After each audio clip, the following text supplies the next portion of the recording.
Hello প্রিয় দর্শক, আজকে শুরু করছি আরও একটি নতুন মজার ভিডিও নিয়ে, যেটি হলো একটি মজার পাখিকে নিয়ে। পাখির নাম হলো অ্যাকর্ন কাঠঠোকরা। আজ তারই ডিটেলসে আলোচনা করব, অ্যাকর্নটা কী এবং এই কাঠঠোকরার নাম অ্যাকর্ন কেন।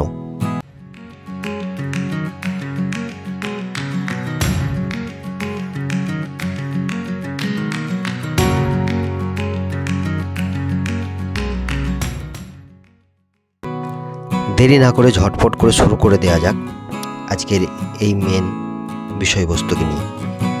আসলে অ্যাকর্ন কাঠঠোকরা এমন একটি পাখি যেটি 1827 সালে ইংরেজ প্রকৃতিবিদ উইলিয়াম জন সয়েনসন মেক্সিকোতে সংগৃহীত একটি নমুনা থেকে এই অ্যাকর্ন কাঠঠোকরাকে আনুষ্ঠানিকভাবে বর্ণনা করেছিলেন। অ্যাকর্ন কাঠঠোকরা 24টি প্রজাতির মধ্যে এটি হলো একটি প্রজাতি, যে পাখিটি ওরেগন থেকে ক্যালিফোর্নিয়া পর্যন্ত আপনি এই পাখিকে দেখতে পাবেন।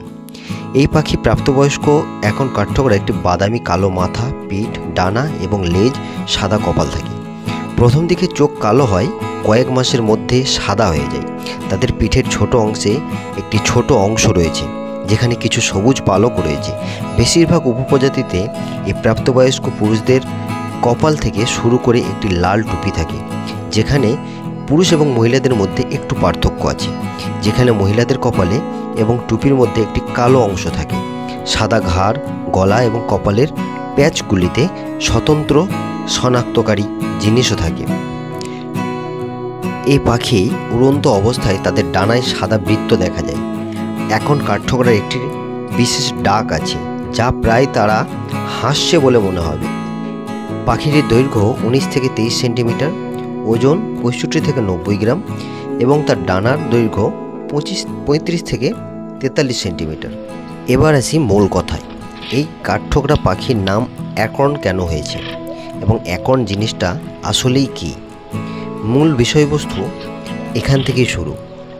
অ্যাকর্ন হলো ক্যালিফোর্নিয়ার একটি বিশেষ খাদ্য, যা একটি বাদাম বিশিষ্ট বা শস্য বলা যেতে পারে। মানুষ এবং অ্যাকর্নের সম্পর্ক দীর্ঘদিনের। ইতিহাসের বেশিরভাগ সময় জুড়েই এই ছোট্ট শক্ত বীজ তাদের জীবনের গুরুত্বপূর্ণ একটি অংশ হয়ে উঠেছিল। আসুন কিভাবে অ্যাকর্ন তাদের পুষ্টি, সংস্কৃতি এমনকি শিল্পকে কিভাবে প্রভাবিত করেছিল। অ্যাকর্নের সবচেয়ে বেশি পরিচিত ব্যবহার হলো খাদ্য হিসাবে। প্রাচীনকাল থেকেই মানুষ অ্যাকর্ন খেয়ে আসছে। আসলে কিছু ইতিহাসবিদ মনে করেন শিকার থেকে কৃষিকাজে যারা আসার ক্ষেত্রে অ্যাকর্ন একটি গুরুত্বপূর্ণ সেতুবন্ধ হিসেবে কাজ করেছিল। অ্যাকর্ন থেকে আটা বানিয়ে রুটি, প্যানকেক এমনকি স্যুপও বানানো যেত। এছাড়াও অ্যাকর্নের তেল রান্নায় এবং ল্যাম্পে জ্বালানোর জন্য ব্যবহার করা হতো। আর অ্যাকর্ন কেবল শুধুমাত্র খাবারই নয়, তার চেয়ে অনেক বেশি কিছু।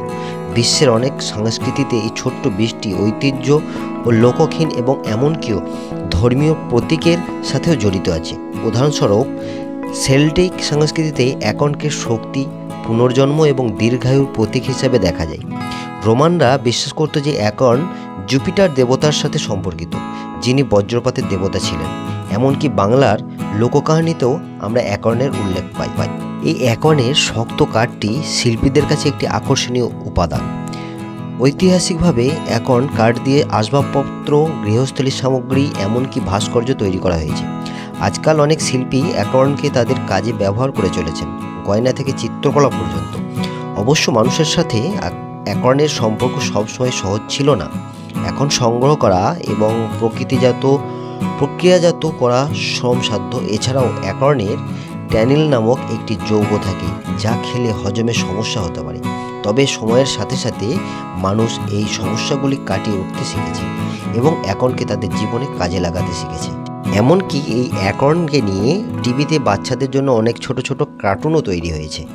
আর এই অ্যাকর্ন নামক বাদাম বা শস্যটি দীর্ঘদিন ধরে সঞ্চয় করে রাখা যায়। আসলে এই পাখিগুলির প্রধান খাদ্য হলো পোকামাকড়, রস ও ফল, কিন্তু তারপরেও তারা এই বাদামগুলোকে তাদের মৃত গাছের মধ্যে কুড়ে ছোট্ট ছোট গর্ত করে তারা সেখানে সঞ্চয় করে রেখে দেয়। আসলে তাদের মেন কারণ হলো এটি তাদের ভবিষ্যতের সঞ্চয়। আর এই সঞ্চয়ের কারণেই আসলে তাদের নাম হয় অ্যাকর্ন কাঠঠোকরা। এই পাখিগুলির মূল লক্ষ্য থাকে মৃত গাছ, বড় গাছ বা কাঠের কোনো বিল্ডিং। এই সমস্ত জায়গায় তারা খুঁজে বেড়ায় এবং তারা তাদের ভবিষ্যতের জন্য এই দীর্ঘমেয়াদী অ্যাকর্ন ফলগুলোকে তারা পুঁতে রেখে দিয়ে তাদের খাদ্য সঞ্চয় করে রাখে। তার জন্যই এই পাখিগুলির নাম হয় অ্যাকর্ন কাঠঠোকরা। তাহলে বিষয়টি কেমন মজার হলো না? আর তা থেকে এই সঞ্চয় করা বাদাম বা এই শস্যগুলোকে চুরি করে খায় কাঠবিড়ালিতে। আজকের তথ্য ভিডিওটি ছিল এই পর্যন্তই। আশা করি ভালো লেগেছে। আবার দেখা হবে পরবর্তী অন্য কোনো নতুন ভিডিওতে। ভালো লাগলে অবশ্যই লাইক, শেয়ার এবং সাবস্ক্রাইব করতে ভুলবেন না। ধন্যবাদ।